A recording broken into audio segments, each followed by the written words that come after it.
Hello everyone, welcome back to my channel. Previous video में हम लोगों ने मैन्युफैक्चरिंग ऑफ सीमेंट देख लिया था। अब आज के वीडियो में टेस्ट ऑफ सीमेंट, और इससे बहुत क्वेश्चन बनते हैं। बहुत का मतलब बहुत। तो चलिए शुरू करते हैं। टेस्ट ऑफ सीमेंट में सबसे पहले है कि physical test of cement. Lab test तो देखेंगे, कुछ फ़िज़िकल टेस्ट ऑफ सीमेंट भी हैं, उनको देखना ज़रूरी है। कि आप अगर साइट पे हो और आपको सीमेंट को देख के बताना है कि इज़ इट गुड और बैड, तो उसके लिए कुछ फिज़िकल टेस्ट हैं।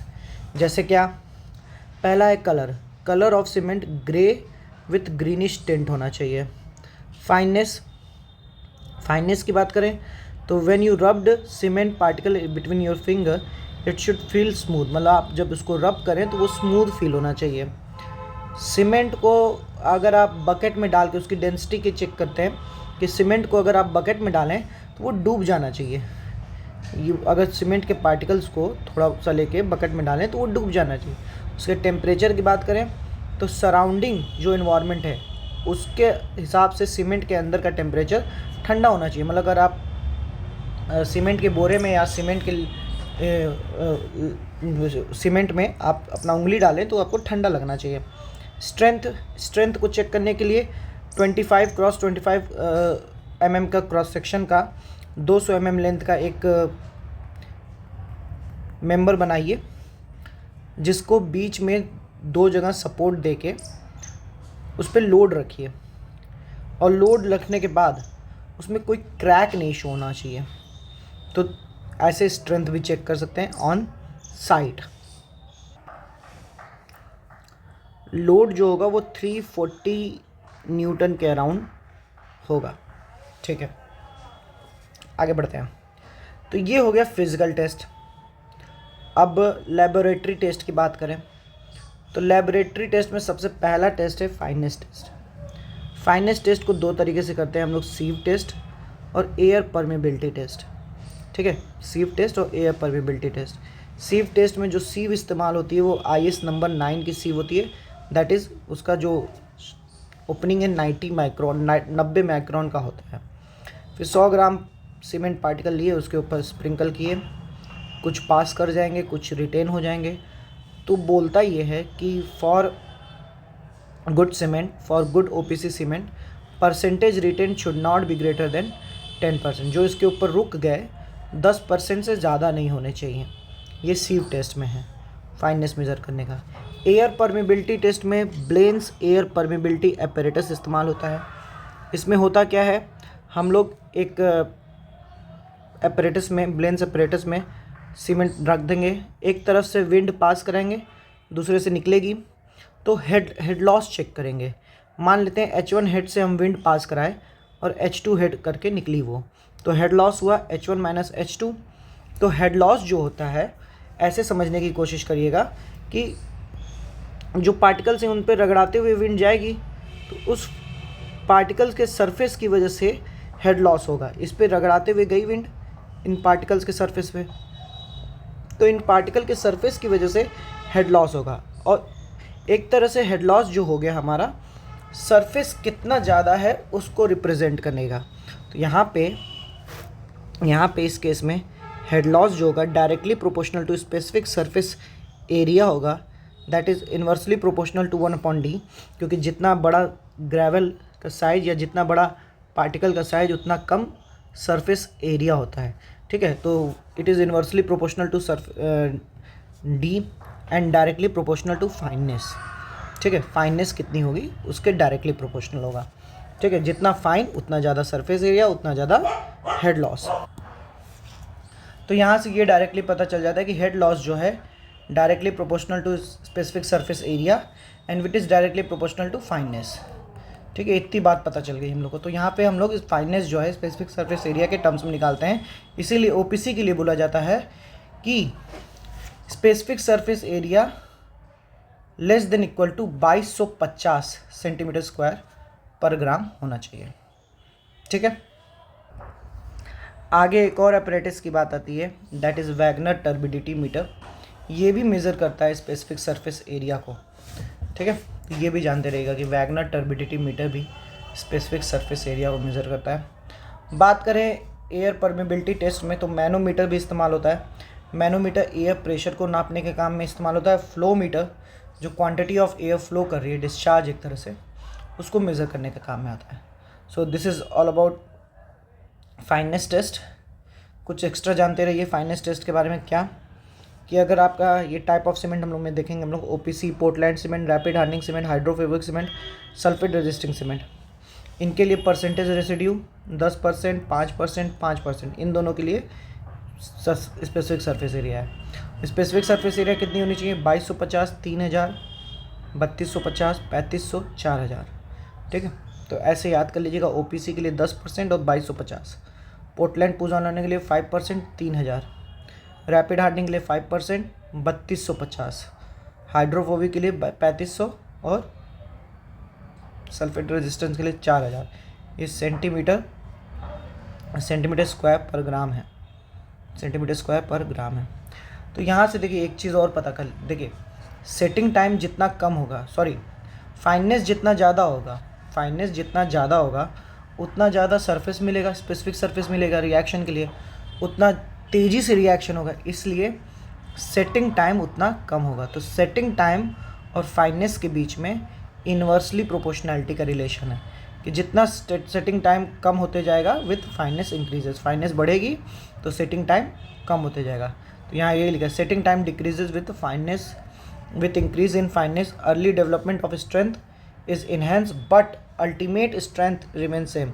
मतलब हमारा क्या है कि हम फाइननेस बढ़ाते जाएंगे तो जो अर्ली डेवलपमेंट ऑफ स्ट्रेंथ है, मतलब जो पहले स्ट्रेंथ 7 दिन में मिल रही थी वो हो सकता है 3 दिन में ही मिल जाए, लेकिन जो अल्टीमेट स्ट्रेंथ है वो सेम रहेगी। तो अल्टीमेट स्ट्रेंथ रिमेन्स सेम, ये बहुत इंपॉर्टेंट पॉइंट है। फिर ये देखिए एक एक्स्ट्रा पॉइंट है कि सारे टेस्टिंग के लिए, for all testing of cement sample should be taken from 12 point from the heap. मतलब कोई अगर सीमेंट का वो रखा है तो 12 अलग अलग जगहों से हम लोग सैम्पल कलेक्ट करें, और अगर बैग्स के फॉर्म में तो 12 बैग से, अलग अलग बैग से हम लोग सैंपल लें, और सच दैट कि total sample is equal to 5 kg। So this is all about fineness test. Next है स्पेसिफिक ग्रेविटी। इसके लिए बस छोटा सा जानते रहिए कि ली चैटेलियर फ्लास्क इसके लिए इस्तेमाल होता है, ली चैटेलियर फ्लास्क। और इसमें क्या कहते हैं, जी इक्वल टू होता है mass of cement of solid at certain volume divided by mass of standard fluid of certain volume. मतलब मान लीजिए कोई वी वॉल्यूम का हमने सीमेंट डाला, मतलब कुछ हमने सीमेंट डाला, मान लीजिए उससे हमको कुछ वॉल्यूम मिला वी वॉल्यूम, उतना ही उस सीमेंट को हमने मास नाप के डाला था तो m1 था। अब उतने ही वॉल्यूम का कोई सर्टेन स्टैंडर्ड फ्लूइड ले लिए m2, ठीक है, तो रेशियो निकाल लेंगे, हो जाएगा क्या कहते हैं mass of specific gravity test, specific gravity हो जाएगा, तो ये 3.15 होता है। ठीक है, अब आते हैं इम्पॉर्टेंट टेस्ट पे एक, जिससे बाकी टेस्ट कनेक्टेड है, कंसिस्टेंसी टेस्ट। कंसिस्टेंसी टेस्ट तो देखिए ये बहुत पूछता है कि कंसिस्टेंसी टेस्ट कितने टेम्परेचर पर होता है, 27 डिग्री से +-2 डिग्री, और ह्यूमिडिटी 65 +-5%, इतनी ह्यूमिडिटी पे होता है। अगला चीज़ की कंसिस्टेंसी की ज़रूरत क्या है, इसकी मदद से हम लोग बाकी टेस्ट जो initial setting and final setting time, strength और साउंडनेस टेस्ट, ये सब में कितना पानी देना है, ये कंसिस्टेंसी टेस्ट निकालने के बाद ही पता चलता है। कंसिस्टेंसी बेसिकली है क्या, मतलब देखिए है क्या कि हमने पढ़ा था हाइड्रेशन के लिए एक फ़िक्स अमाउंट ऑफ वाटर देना है, दैट इज़ 38%। ठीक है, तो डिफरेंट सीमेंट जब हम लोग लाते हैं तो कंसिस्टेंसी टेस्ट की मदद से हम लोग चेक करते हैं कि कितना हमें वाटर कंटेंट देना है, कितना वाटर कंटेंट जो है स्टैंडर्ड कंसिस्टेंसी है, कितना ज़रूरी है अलग अलग सैंपल के लिए। तो पहला जो कंसिस्टेंसी टेस्ट है यही निकालता है। तो इसकी मदद से फिर बाकी जो सारे टेस्ट हैं, initial final setting time, strength, soundness, उसमें कितना वाटर कंटेंट है ये कोड डिफाइन किया है। तो सबसे पहले कौन सा एपरेटस इस्तेमाल होता है, तो एपरेटस इस्तेमाल होता है विकेट एपरेटस। ठीक है, विकेट एपरेटस इस्तेमाल होता है जिसमें with plunger of 10 mm dia, 10 mm dia के प्लंजर के साथ, जैसे देख लीजिए ये 10 mm डाया का प्लंजर रहेगा जिसकी 50 mm हाइट रहती है। ठीक है, और ये एक नीचे मोल्ड रहता है जिसका 80 mm ऊपर का डायमीटर और 40 mm हाइट रहती है। ठीक है, विकेट मोल्ड है ये। तो इसमें करते क्या हैं हम लोग, सबसे पहले 24% वाटर डाल के 24% बाई वेट वाटर डाल के 500 ग्राम सीमेंट का पेस्ट बना लेते हैं। फिर उसको हम लोग इस मोल्ड में भर देते हैं। मोल्ड में भरने के बाद हम लोग जो प्लंजर है उसको ड्रॉप करेंगे, फिर जो भी अपरेटस की हाइट है वहाँ से अब चेक करेंगे कि प्लंजर टॉप से 33 टू 35 mm, मतलब ये जो टॉप है यहाँ से 33 टू 35 mm पेनिट्रेट किया है कि नहीं, या नीचे से बॉटम से 5 टू 7 mm पेनिट्रेट किया है कि नहीं। अगर करता है तो ठीक है, नहीं करता है तो दूसरे वाटर कंटेंट घटा बढ़ा के चेक करेंगे। ठीक है, और वो वाटर कंटेंट जिस पे ये कंडीशन आ जाएगी 33 से 35 from top and 5 to 7 from bottom, that water content will be called as consistency, standard consistency of the sample.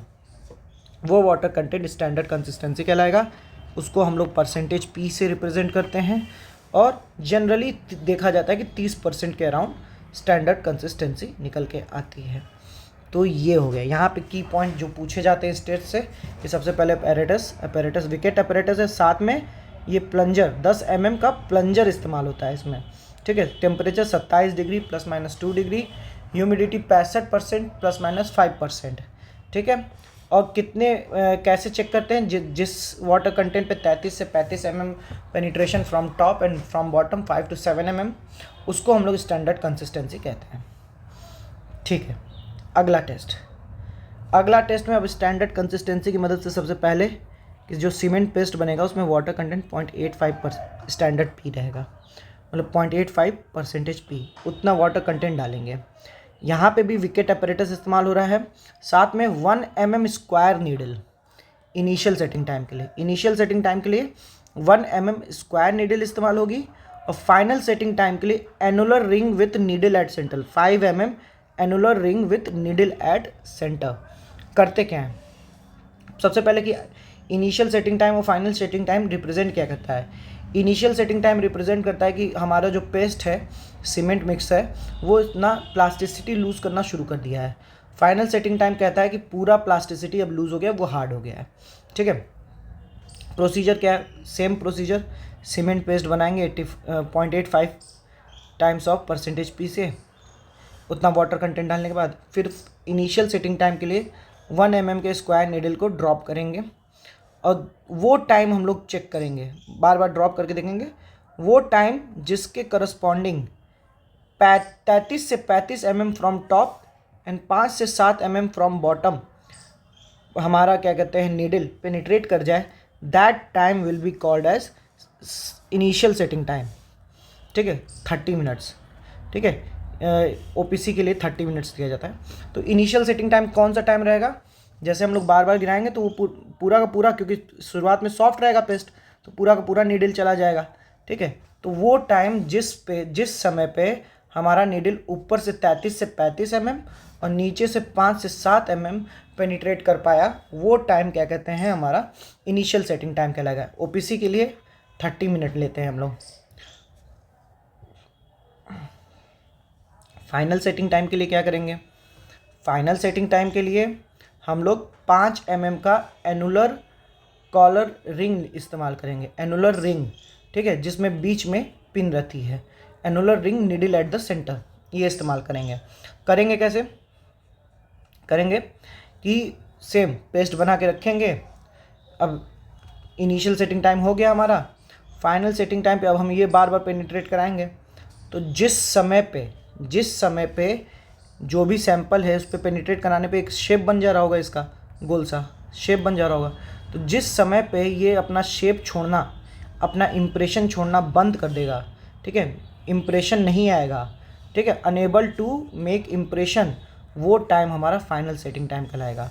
और ओपीसी के लिए ये 600 मिनट होता है, मतलब 10 घंटा। ठीक है, तो एक बार फिर से मैं देख ले रहा हूँ। ठीक है, वीडियो लंबी होगी तो बाकी की टेस्ट अगले वीडियो में बात कर लेंगे। अभी इसमें ध्यान से देखिए कि इनिशियल सेटिंग टाइम में क्या हो रहा था, 0.85% पी ले रहे थे। ठीक है, विकेट अपैरेटस के लिए हम लोग 1 mm स्क्वायर नीडल इस्तेमाल कर रहे थे इनिशियल सेटिंग टाइम में, start losing of plasticity represent कर रहा था वो, ठीक है। तो वो समय हम लोग मेज़र कर रहे थे जिस पे 33 से 35 mm from the top and 5 to 7 mm from the bottom needle penetrate कर जाए, वो समय हमारा इनिशियल सेटिंग टाइम था। फाइनल सेटिंग टाइम में हम लोग विकेट अपरेटस में 5 mm collar annular collar ring इस्तेमाल करते हैं जिसमें नीडल एट द सेंटर होता है। अब उसमें कौन सा समय मेज़र कर रहे थे, जिस समय पे वो अपना इम्प्रेशन छोड़ना बंद कर दे, unable to make impression on the sample. जैसे जो भी होगा उस पर बार बार कहीं नीडल गिरेगा तो वहाँ पे शेप बन जाएगा ना। जैसे आपके घर में प्लास्टर होता है फर्श, तो लोग कहते हैं कि चलना मत क्योंकि पैर का निशान बन जाएगा, तो वैसे ही जिस समय पे वो निशान छोड़ना बंद कर दे, that is our final setting time. वो कितना होता है 600 मिनट या दैट इज़ ओपीसी के लिए 10 घंटे, ठीक है। विथ इंक्रीज इन टाइम, जैसे आपने सीमेंट लाए, सीमेंट की क्वालिटी अब आप रखे ख़राब हो रही है, तो with increase in time quality of cement get deteriorated. तो इसकी वजह से क्या होगा, इनिशियल सेटिंग टाइम हमारी बढ़ेगी, फाइनल सेटिंग टाइम घटेगी। ये बात को ध्यान रखिएगा, इनिशियल सेटिंग टाइम हमारी बढ़ जाएगी, फाइनल सेटिंग टाइम घट जाएगी, ठीक है।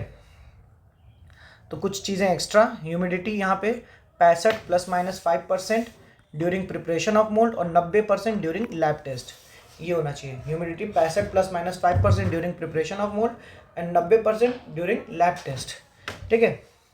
सीमेंट टाइप और उनके फाइनल और इनिशियल सेटिंग टाइम देख लीजिए। ओपीसी के लिए 30 मिनट एंड 600 मिनट, ये हमने देखा था। रैपिड हार्डनिंग के लिए भी सेम है, ठीक है। लो हीट सीमेंट के लिए ये भी हम लोग, ये सीमेंट टाइप हम लोग भी देखेंगे, लेकिन अभी फिलहाल के लिए देख लीजिए। LHC है low heat cement. Low heat cement के लिए इनिशियल सेटिंग टाइम 1 आवर है और फाइनल सेटिंग टाइम वही 10 आवर, मतलब इनिशियल सेटिंग टाइम थोड़ा ज़्यादा आ रहा है। हाई एल्यूमिना सीमेंट के लिए 3.5 to 4 hours initial setting time है, लेकिन फाइनल सेटिंग टाइम घट गया, इनिशियल बढ़ गया, फाइनल घट गया, 5 to 5.5 hour, 5 to 5.5 hour. Quick setting time के लिए, क्विक सेटिंग सीमेंट के लिए 5 मिनट IST, 30 मिनट FST। तो ये टेबल बहुत इंपॉर्टेंट टेबल है, इसको याद कर लीजिएगा। नेक्स्ट कि टेस्ट और विकेट रॉड के साइज, ये भी ध्यान देने वाली चीज़ है, अलग से इसीलिए लिख दिया हूँ कि कंसिस्टेंसी टेस्ट के लिए 10 mm, सब में विकेट अपरेटस इस्तेमाल हो रहा था, बस प्लंजर और नीडल में ही अंतर है। तो कंसिस्टेंसी में 10 mm का प्लंजर इस्तेमाल हो रहा था। इनिशियल सेटिंग टाइम में 1 mm का square needle, final setting time में 5 mm का एनुलर कॉलर रिंग, ठीक है। एक ये भी मैंने ESC प्रीवियस ईयर से लिखा है कि final setting time capital T equal to 90 + 1.2 small t, ठीक है। तो ये एक जगह था, एक ही क्वेश्चन मैंने पाया अभी तक इस पर, जितने क्वेश्चन लगाए ESC और प्रीवियस ईयर सब मिला के एक ही क्वेश्चन पाए, इसलिए इसको भी लिख दिया यहाँ पे। उतना इंपॉर्टेंट नहीं, लेकिन देख लीजिएगा एक बार। 90 + 1.2 t करके है फाइनल सेटिंग टाइम। तो अभी के लिए मैं इतना ही रखता हूँ। अगली टेस्ट दैट इज़ साउंडनेस, फिर compression test and tensile test, इनको अगले वीडियो में, ठीक है। मिलते हैं आपसे अगले वीडियो में। आपको अगर हमारी वीडियो पसंद आई हो तो लाइक करिए, अपने दोस्तों के साथ शेयर करिए। धन्यवाद।